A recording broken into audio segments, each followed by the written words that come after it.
Bien, entonces, pues vamos a comenzar con entonces vamos a ponernos bajo la inspiración del Espíritu Santo, en el nombre del Padre y del Hijo y del Espíritu Santo. Amén. Amén. Ven Espíritu Santo, llena los corazones de tus fieles y enciende en ellos el fuego de tu amor. Envía, Señor, tu Espíritu Creador y se renovará la faz de la tierra.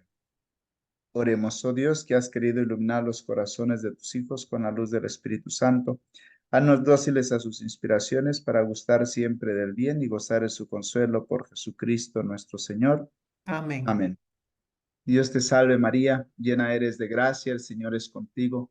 Bendita tú eres entre todas las mujeres y bendito es el fruto de tu vientre, Jesús.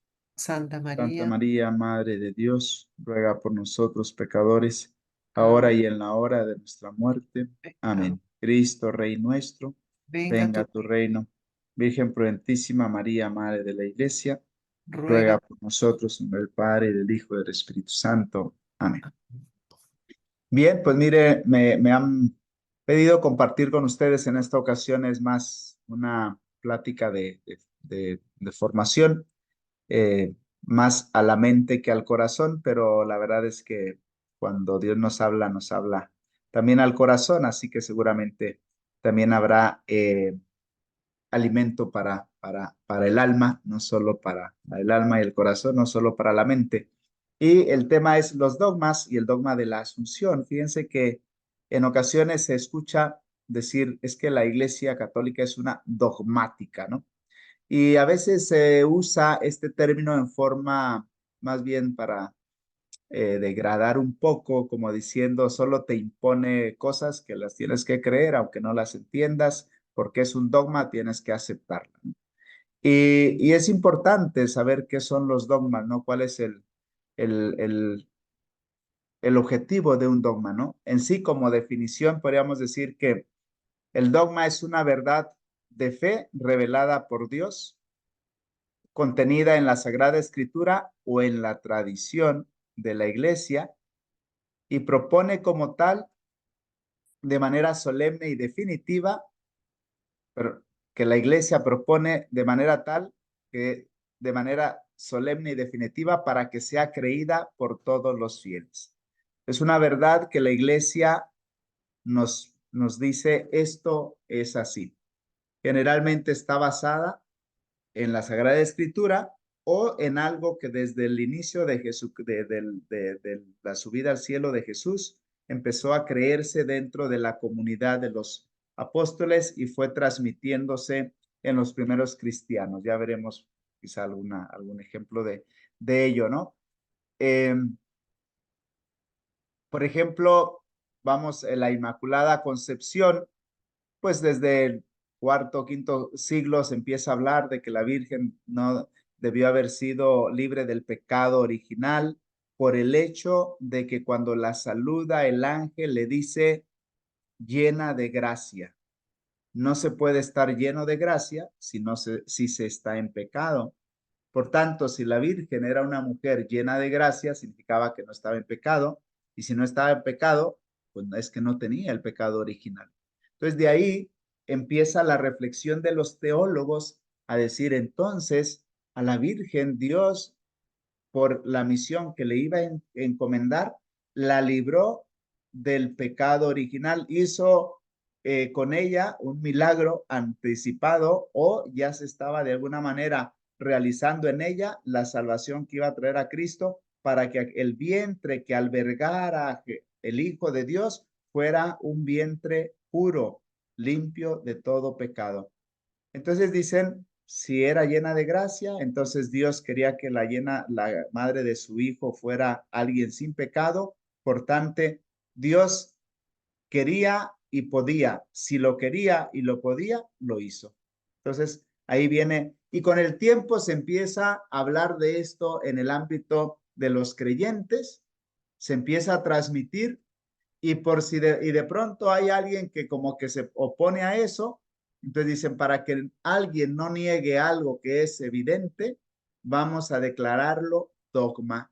Y entonces la iglesia dice a la iglesia y al mundo entero, declaramos como verdad, ¿verdad? Que no puede no ser así, que la Virgen fue tal. Y luego antes lo proclamaban en latín y al final de la proclamación siempre decía, y que no lo acepte anatema sit, que realmente una traducción sería, sea maldito, ¿no? O sea, esto es así.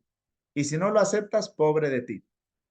Y al grado que para todo católico un dogma debe ser, si no, debe ser aceptado. Y si yo como católico no acepto un dogma porque digo, no, a mí no me entra en la cabeza eso que la iglesia me ha dicho, si yo me digo católico y no acepto un dogma, me vuelvo hereje. Hereje es aquel que se separa del tronco, ¿verdad? Del árbol, me separo porque ya no acepto la savia que me ofrece el árbol. Entonces me vuelvo hereje. Apóstata es alguien que reniega de toda la fe y yo no creo en eso de los católicos. Si yo era católico y ya reniego de toda la fe católica, me vuelvo apóstata, apostaté de mi fe. Pero si solo niego alguno de los dogmas, soy hereje. Entonces, pero ¿qué es dogma? Es eso, ¿no? Es la iglesia me presenta una verdad de fe que tiene que ser aceptada como me la presenta. ¿Y para qué la iglesia declara dogmas? ¿Por qué la iglesia me dice esto tiene que ser así? Por una parte, la iglesia tiene que custodiar la fe. La fe, lo que nosotros creemos, es importantísimo porque es el camino de seguridad que nos ayuda a ir al cielo. Y ese aquel camino en el cual Dios nos ha dejado su regalo, su gracia, su Espíritu Santo, nos asiste, nos lo vino a enseñar Jesús, pero la iglesia tiene que cuidar meticulosamente el alimento de fe que recibimos para poder alcanzar nuestra salvación. Entonces, uno de los principales objetivos de los dogmas es custodiar la fe. Por ejemplo, en el siglo IV, espero no me falle la memoria, existió un señor de nombre Arrio, un sacerdote, que empezó a decir que Jesucristo era superior a los hombres, pero inferior a Dios. No era Dios, era un ser superior a ustedes y a mí, pero inferior a Dios. Entonces Jesucristo era enviado del Padre, pero no era el mismo Dios. Entonces, ¿qué error podía generar eso o cuál peligro ofrecía la fe? Que si Cristo no era Dios, no podía salvarnos, porque la ofensa que hizo Adán y Eva y que hacemos es a Dios. Entonces, de Dios tenía que venir en la apertura de la puerta de la salvación. Entonces, el decir que Cristo no era Dios ponía en riesgo, pues, la fe realmente de lo más esencial, que Cristo era y además Cristo mismo se presenta que Él es igual al Padre. Yo vengo del Padre, voy al Padre, el Padre y yo somos uno. Él está negando algo que Cristo mismo dijo. Y si lo dijo, por algo es. Entonces está en la escritura que Cristo es igual al Padre. Entonces, si alguien negaba eso, ya estaba negando la revelación misma. Entonces, la iglesia durante decenas de años estuvo dándole vuelta a este tema hasta que se convoca un concilio en el cual se condena la enseñanza de Arrio y se pone un dogma. Jesucristo, cuando nosotros decimos en el credo está lleno de dogmas que se fueron proclamando a través de los concilios, a través de los siglos en los concilios. Por eso el credo largo se le llama credo niceno-constantinopolitano, que comenzó en Nicea, en el primer concilio ya grande, en el siglo IV, y culminó, no me acuerdo si el de Constantinopla fue en el siglo VIII o VII. Entonces, todo ese periodo se fueron acuñando las verdades de fe, que son dogmas que están en el credo. Y es para eso, para custodiar la fe se declaran los dogmas. Creo en un solo Dios, Padre todo, creador del cielo y de la tierra. Creo en Jesucristo, su único Hijo, nacido del Padre ante todos, Dios de Dios, luz de luz, Dios verdadero, de Dios verdadero, engendrado, no creado. Aquí esto es ya para evitar el dogma de Arrio que decía que era inferior a Dios, que no era Dios. Y así podríamos ir recorriendo varios de los dogmas. Entonces, custodiar la fe y también se declararon los dogmas, como lo escucharon ahora, para defender la verdad de la fe frente a los errores. De tal manera que si llega alguien que proclama algo a lo que ya se declaró dogma, inmediatamente ya sé que está fuera de la verdad católica, que puede llevar a las personas fuera del camino más seguro hacia la salvación. Y luego también, ¿para qué nos sirve un dogma? Se proclama también para iluminar a los fieles, para que nosotros podamos tener una base segura que defender, en la cual apoyarnos cuando alguien nos cuestione. Para cuando, por ejemplo, la virginidad de la Virgen, la virginidad perpetua de la Virgen María. Porque según tengo entendido, los hermanos cristianos no católicos, algunos aceptan la virginidad de la Virgen en la concepción de Jesús, pero ya no aceptan la virginidad de toda su vida, ya sea porque dicen que tenía hermanos, porque han interpretado mal ese pasaje de la Biblia, cuando dice ya ahí están tu madre y tus hermanos, ya sea porque les parece imposible si tenía esposo, como iba a ser virgen, etcétera. Entonces, pero en el sentir de la iglesia, eso sí, no dice la Biblia que la Virgen haya sido virgen toda la vida. Nos habla de su virginidad antes y durante el parto. Pero la iglesia fue proclamando la virginidad perenne de la Virgen, como interpretando que al darse cuenta que a Dios le agradaba tanto la virginidad y ella que lo que más quería era agradar a Dios, decidió junto con San José perseverar virgen y mantenerse así hasta tanto él como ella, por eso hablamos del castísimo esposo de la Virgen. Pero de pronto empiezan algunos a poner en duda esa virginidad, entonces la iglesia declara un dogma para que ya el cristiano no le ponga en duda a alguien que venga y le diga, ¿tú crees que iba a ser virgen si estaba casada, etcétera, etcétera? Pero ya cuando la iglesia me dice, no, es que así fue. Y si ustedes recuerdan algunas de las palabras de la Santísima Virgen en la aparición a San Juan Diego, dice, yo soy la siempre Virgen María, madre de aquel por el que se es y se vive, ¿no? Pues ella se presenta ante San Juan Diego como la siempre Virgen María, ¿no? Cuando la iglesia aprueba esta aparición, ¿verdad? Bueno, pues está aprobando esas palabras también de la Virgen, pero ella sí se defiende, ella sí se presenta. Y si ustedes recuerdan, también cuando la iglesia aprobó el dogma de la Inmaculada Concepción en el año 1954. Y en aquel entonces no existían las redes sociales, así es que no todo mundo conoció inmediatamente, tardaban las noticias mucho tiempo para llegar. Cuando se aparece la Virgen de Lourdes a Santa Bernardita Subiró, ella se presenta como la Inmaculada Concepción. Y fue una de las pruebas que dieron validez al testimonio de la niña cuando va con el padre y no le creían y no le creían. Y dice, bueno, dile que cómo se llama. Que le pregunte y va y le pregunta a la Virgen que cómo se llama y la Virgen le dice, soy la Inmaculada Concepción. ¿La qué? Inmaculada Concepción, Immaculée Conception, como sea en francés, perdonen, yo no sé francés. Va ella con el padre y dice, me dice que se llama la Inmaculada Concepción. Y le dice el padre a Santa Bernardita, ¿y tú sabes qué significa eso? No. Entonces, decir, ¿cómo se va a inventar una palabra que a nadie sabía, que no era común? No, ahora la usamos, ¿verdad? Pero, y no se diga ahí con ustedes en, en Nicaragua por toda la fiesta de la Inmaculada Concepción. Entonces, el padre dice, no se pudo haber inventado esa palabra esta niña, por tanto es la Virgen. Entonces, 4 años después del dogma, que fue en el 54, se aparece en el 58 a Bernardita y ahí le dice, soy la Inmaculada Concepción.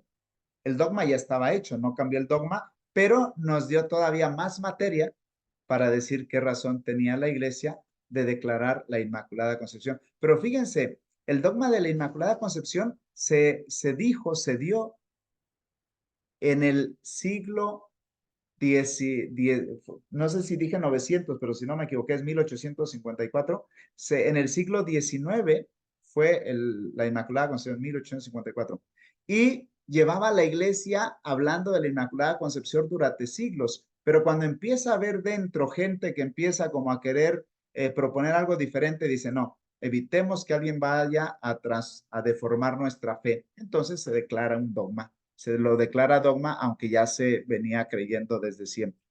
Entonces, ya eso ilumina a los fieles, porque además en el dogma, por ejemplo, de la que vamos a tocar ahorita, el de la Inmaculada Concepción, pero dado que estamos hablando de este tema, se habla, siempre había como una confusión de si la Virgen había muerto o no había muerto, lo vamos a ver más adelante, y así se iba transmitiendo. Unos decían que se quedó dormida, otros que murió, decían no, es que no pudo haber muerto porque la muerte es fruto del pecado y la Virgen nunca pecó, entonces no estaba sujeta a la corrupción porque su cuerpo y su alma nunca fueron sujetos de pecado, etcétera. Entonces se daba eso. Entonces lo que hace el documento donde se declara el dogma de la Asunción de la Virgen, dice terminado los días en esta tierra fue llevada al cielo. No dice si se le terminaron y se durmió o se le terminaron y se murió.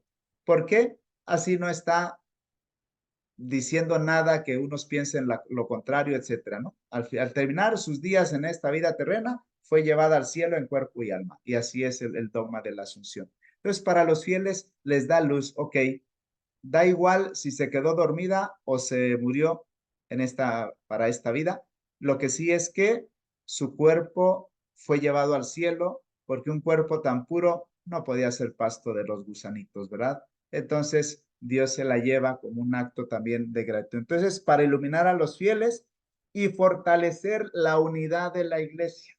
Un dogma une la iglesia porque fíjense que en la época del arrianismo, como una tercera parte de la iglesia era arriana, creía en la enseñanza de Arrio.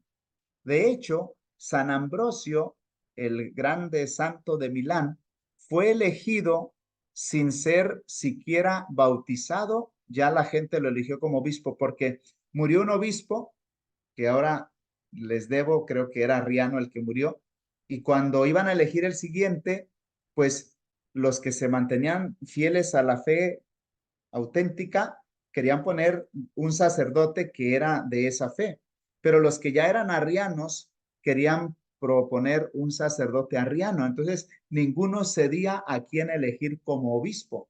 Y estaban ahí las disputas. Y entonces había tal tensión en el pueblo que San Ambrosio era el alcalde de la ciudad. Entonces, queriendo mitigar aquella división, aquel problema, aquella lucha, les dio un discurso tan bonito que terminó de hablar y empiezan de ambos bandos. Ambrosio para obispo, Ambrosio para obispo, Ambrosio para obispo. Y entonces él era un él era un catecúmeno en ese momento, estaba apenas preparándose para recibir el bautismo. Bueno, pues él aceptó, la iglesia aceptó que fuera el obispo, era un hombre recto, era un hombre prudente, lo prepararon, lo bautizaron, le dieron los sacramentos, lo ordenaron obispo y ya fue el obispo.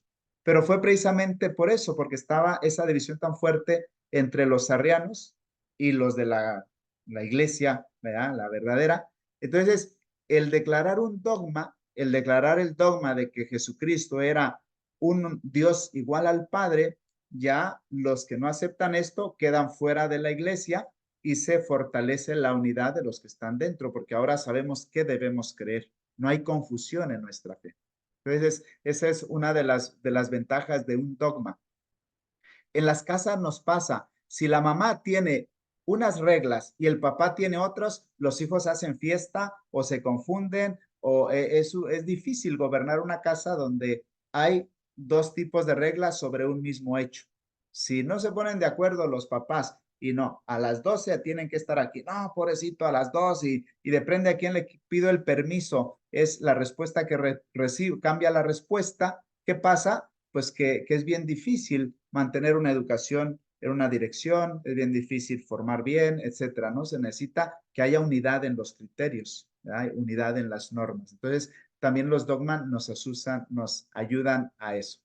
Y en cada caso, ¿qué proceso se sigue para declarar algo dogma, no? Porque alguien diría, ¿y por qué no declaran dogma esto? ¿Y por qué no declaran dogma aquello? ¿Por qué no declaran? Pues no, la iglesia es muy prudente, no es que lo que quiere es pasársela a hacer dogmas, sino aquellos que sabe que de no declararlos pueden generar alguna confusión en la fe de la iglesia. Entonces, siempre es para proteger la fe. Entonces, pero, ¿qué es lo que ha llevado a lo largo de la historia de la iglesia a la decisión de declarar dogmas algunas cosas o en qué se basa, en qué se apoya cuando no está propiamente en la Sagrada Escritura?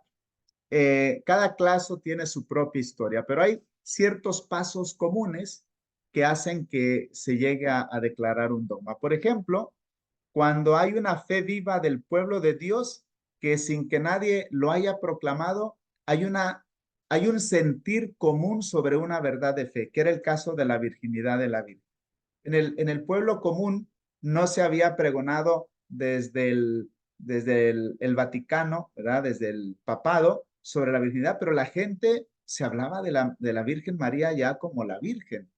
La Virgen era la Virgen, Virgen todo el tiempo. Entonces, era un sentir común y aceptado. Entonces, a eso se le llama cuando surge de la fe viva del pueblo. Ellos empiezan desde su devoción a hablar de un tema que debió haber sido así. Dígase de la Asunción, dígase de la virginidad de la Santísima Virgen, dígase de la Inmaculada Concepción. Ya entre el pueblo se habla como un hecho antes de que la iglesia. Entonces, la iglesia, el magisterio, con el papa, los obispos, empiezan a darse cuenta que parte de la fe de la iglesia es esto que la gente cree, proclama y que no tiene nada, o sea, no está en contra de las enseñanzas, al contrario, es algo muy propio de lo que hemos creído. Entonces dicen, bueno, esto es un tesoro que el Espíritu Santo ha inspirado en la fe del pueblo y que hay que custodiar. Entonces se declara dogma, conviene custodiarlo, pero también llevan muchas veces, luego lleva a un discernimiento teológico y magisterial. Esto puede ser teológicamente, sí. ¿Contradice la teología? No. ¿Contradice la fe que ha enseñado la iglesia? No. ¿Está en contra de lo que enseñó Cristo? No. Pues entonces por ahí se puede hacer, ¿no? Se hace un discernimiento. No solo porque la gente lo dice, porque la gente lo dice, se toma en cuenta, pero pasa por un discernimiento. Y ya se ve que el discernimiento es bueno y entonces no. Y ya de ahí pasa al magisterio solemne. Es decir, puede ser que el Papa convoque un concilio en el cual se analiza ese hecho y se expone, por ejemplo, que Dios es uno y trino como dogma. Fue un concilio, ¿verdad? En ese mismo que les digo, en ese periodo de los concilios entre eh, Nicea y Constantinopla. En ese periodo se fueron sacando todos esos dogmas del credo. Entonces ahí se convocaban concilios, venían los obispos de todas partes del mundo y se analizaba el caso, se declaraba y ya el papa es el que lo tiene que declarar. Ahí es donde viene, cuando el papa habla ex cátedra, dicen el Papa es infalible cuando habla ex cátedra. ¿Qué significa que el Papa habla ex cátedra? Es cuando presenta una verdad de fe o moral y dice, esta es así. Y cualquiera que no la acepte, hoy ya no lo dice, pero decían antes, anatema sit, ¿no? Que sea maldito, ¿no? Entonces, así es. Y cualquiera que no la acepte va contra la fe de la iglesia. Entonces, eso es en el caso de la Trinidad, de la encarnación, de que Cristo se encarnó y ya desde el vientre era Dios, etcétera, etcétera. O también puede ser que el Papa simplemente lo analiza, ve la historia y sin hacer un concilio hace una proclamación es cátedra, que es el caso de la Inmaculada Concepción en 1854. El Papa analiza, ve la historia, consulta a algunos teólogos, pregunta su consejo y ya toma la decisión. Ahí no tuvo que reunir un consejo. Simplemente les voy a decir que hay un dogma, que es el dogma de la Inmaculada Concepción. Entonces, la definición es que el Papa o el concilio formula con precisión la verdad revelada y luego la declara y dice que tiene que ser creída por todos los fieles. Bien, entonces con esto termino lo que es lo de los dogmas. Solo resumiendo, es para proteger la verdad, es para guiar la vida espiritual, es para dar certeza y seguridad o generar unión, fortalecer la unidad en la iglesia y obviamente, para ayudarnos a ir a llevarnos a la salvación, ¿no? Es un camino seguro para nuestra salvación. Ahora lo que vamos a ver es sobre la Asunción, que es el dogma que acaba de pasar, en qué consiste la Asunción de la Virgen. Bueno, pues de entrada, hay que recordar que la Asunción nos recuerda que nuestro destino no está en la tumba. La Virgen fue llevada al cielo en cuerpo y alma, pero nos recuerda la Asunción que todos estamos hechos para el cielo, no para quedarnos en la tumba. Estamos hechos para la gloria del cielo y María, pues es como la primicia, ¿verdad?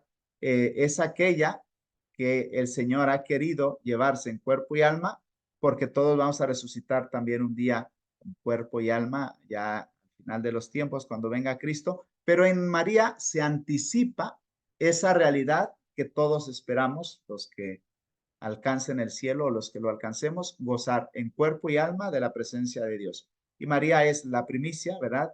¿Por qué? Por su santidad, por su misión, etcétera, etcétera. Bien, fundamentos históricos sobre esto de la Asunción.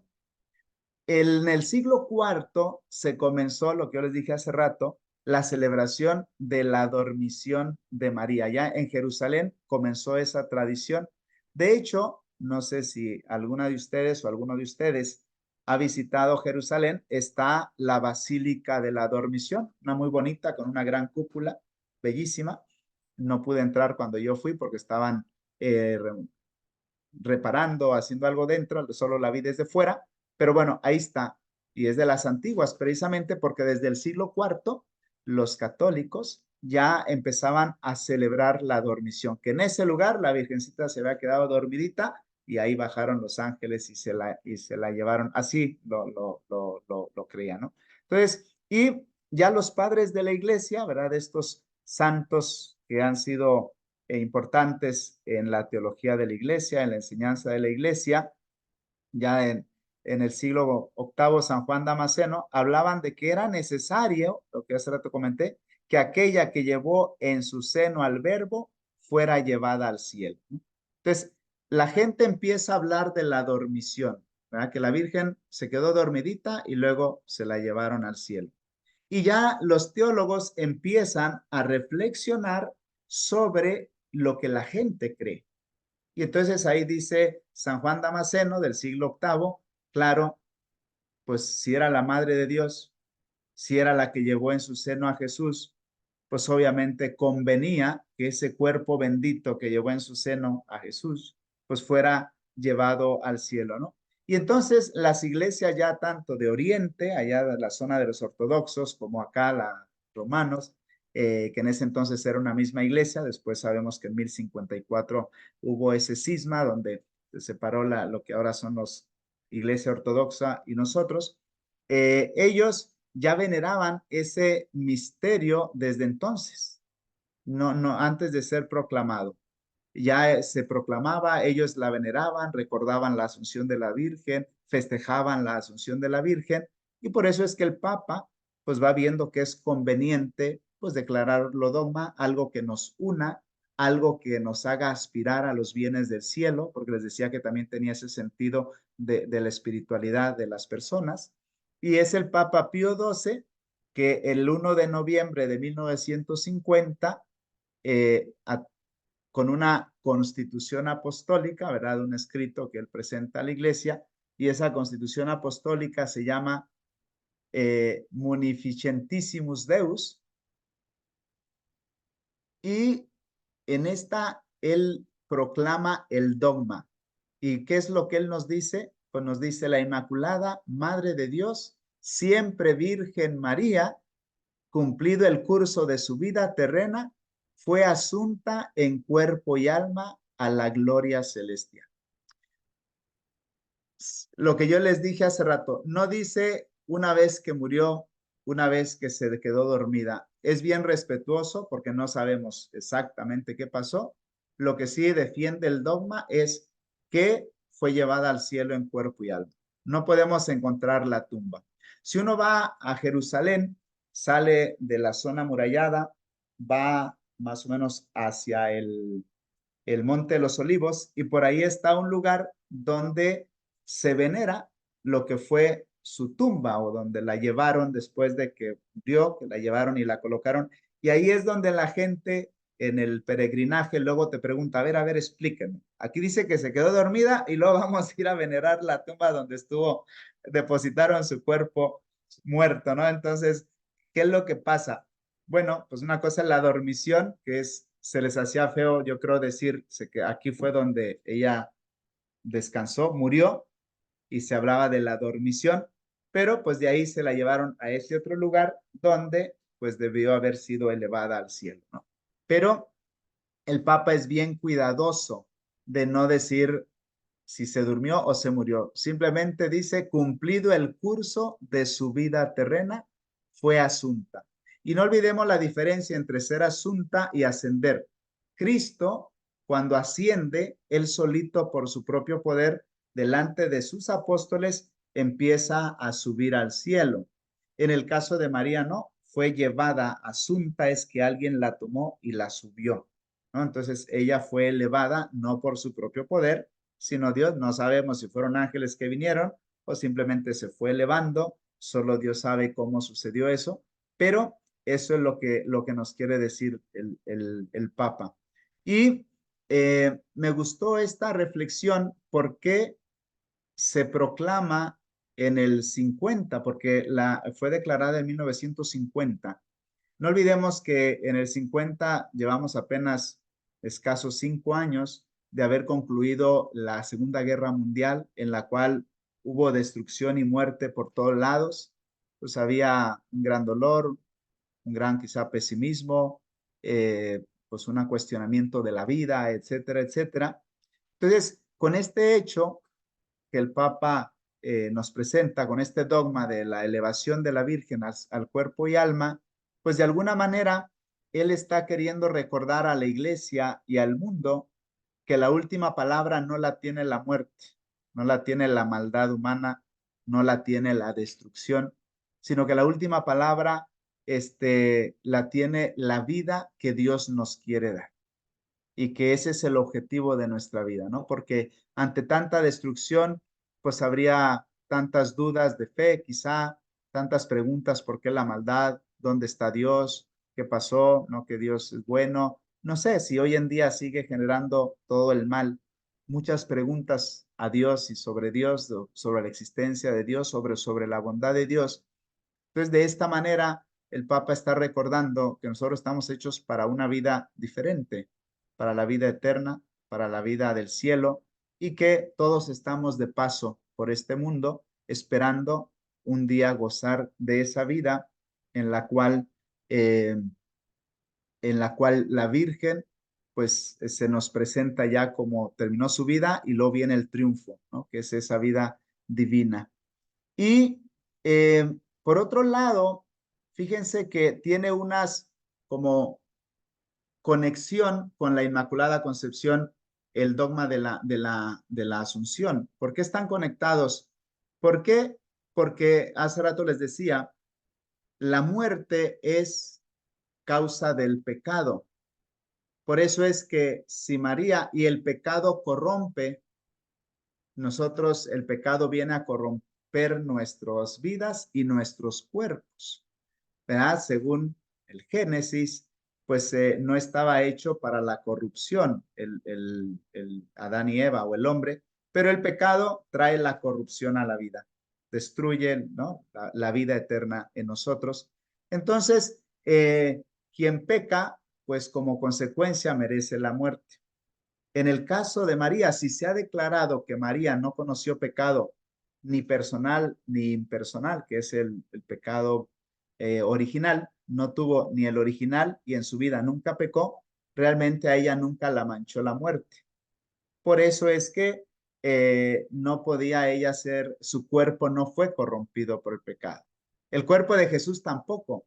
Si ustedes recuerdan, cuando van los apóstoles a la tumba, no está el cuerpo, porque resucitó con el cuerpo que tenía, no quedó tampoco a la corrupción.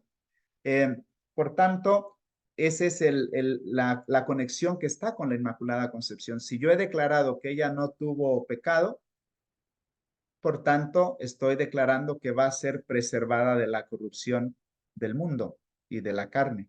Y entonces, como para que veamos cómo Dios es fiel, cómo Dios es lógico, y Dios la preservó del pecado y la preserva de la corrupción también, porque era un cuerpo que pues no tenía pecado. Y por otro lado también, eh, si María es madre de Cristo, es justo que comparta la misma gloria de su hijo. ¿Qué buen hijo no quisiera lo mejor para su madre? Bueno, pues obviamente Jesús quiere que María comparta la gloria que él ya está disfrutando con Dios en el cielo, ¿verdad? Y también se la lleva en cuerpo y alma. No va a esperar hasta la resurrección de los muertos al final de los tiempos, cuando él vuelva a venir a tener a su mamá en cuerpo y alma. Pues mejor de una vez no sé ahí, no sé cómo se haga, Dios lo sabe, cómo se transforma ese cuerpo material en un cuerpo glorificado, que era el que tenía Jesús. Acuérdense que dice que Jesús pues, estaban las puertas cerradas y de pronto estaba adentro. Y tenía un cuerpo que podían palpar, pero no era el mismo cuerpo porque si no, no hubiera podido atravesar las paredes, ¿no? Es algo que supera yo creo que hasta nuestra imaginación, pero como madre de Cristo merecía estar en el cielo, pero también a la vez, como madre de la iglesia, se anticipa a lo que va a alcanzar la iglesia. Entonces, como madre de Cristo merecía y como madre de la iglesia se anticipa a lo que va a disfrutar la iglesia el día de mañana. Y María, que era una mujer de esperanza, nos muestra nos da un sentido de esperanza para nuestra vida. ¿Por qué? Porque en María nosotros nos podemos ver reflejados. En ella podemos ver lo que nosotros podemos alcanzar. En María nosotros vemos lo que nosotros podemos recibir el día de mañana y es una motivación a imitar su vida también. Si quiero compartir la gloria que está viviendo la Santísima Virgen, obviamente entiendo que tengo que ser como ella, que tengo que aprender de su obediencia, de su santidad, de su docilidad, de su humildad y de todas esas virtudes tan bellas, pues que la adornaron. Dice el Catecismo, el número 966, la asunción de la Santísima Virgen constituye una participación singular en la resurrección de su Hijo y una anticipación de la resurrección de los demás cristianos, ¿verdad? Un poco lo que decía, por ser madre de Cristo y por ser madre de la Iglesia. Y eso obviamente también tiene unos efectos en la vida de la Iglesia y en la vida del creyente. Por un lado, todo dogma genera una festividad, una solemnidad. ¿Por qué solemnidad? Porque es una noticia buenísima para todos los que somos católicos. La Asunción de la Virgen es una súper noticia para todos porque nos anticipa lo que nosotros vamos a alcanzar. Entonces, hay que hacer una liturgia propia para ese día, elegir el día que se va a celebrar, luego una liturgia para celebrar ese día y hacer la fiesta propia de ese día. En el caso de la Asunción, sabemos que es el 15 de agosto, celebrada tanto en Oriente como en Occidente, ¿no? Oriente, allá más la zona donde creció Cristo, y aquí donde estamos nosotros. Y también, en este caso, pues nos recuerda la santidad. Y luego, por otro lado, eh, en la espiritualidad nos ayuda a dos cosas principalmente. A mirar al cielo sin olvidarnos de la tierra, pero siempre la mirada puesta en el cielo, que es nuestra patria definitiva. Y por otro lado, nos enseña a la confianza en la intercesión de la Santísima Virgen. Es decir, ahora con mayor pues seguridad uno pide la intercesión de la Virgen porque pues sabemos que está al lado de su Hijo en el cielo, ¿no? Entonces nos ayuda, nos da Si ya tenemos confianza, nos reafirma la confianza en la intercesión de la Santísima Virgen. Y por otro lado, da sentido a nuestro sufrimiento, da sentido a la vejez, da sentido a la muerte. Cuando uno se pone viejo, en lugar de asustarse porque está viejo, debe decir, bendito Dios, ya estoy más cerca de la gloria eterna, ¿verdad? Ya no me asusta, ¿verdad? Ya me ilusiono conforme pasan los años, más que asustarme porque se acerca la muerte, me alegro porque se acerca la vida, ¿no? La vida eterna, donde ya no voy a estar enferma, donde ya no me voy a tener que ir al doctor, donde ya no tengo que estar escuchando los gritos del tóxico, como dicen hoy, o de quien sea, etcétera, ¿no? El caso es que ya uno mira la vida de una manera diferente cuando sabe que le espera tan glorioso final, que a su vez es un glorioso inicio. Y también nos enseña que nuestro cuerpo está llamado a ser redimido y por tanto, pues recordar que es porque es templo del Espíritu Santo, nuestro cuerpo es templo del Espíritu Santo, por ello es que Dios es tan importante en nuestro cuerpo que Dios quiere salvarnos, llevarnos al cielo en cuerpo y alma.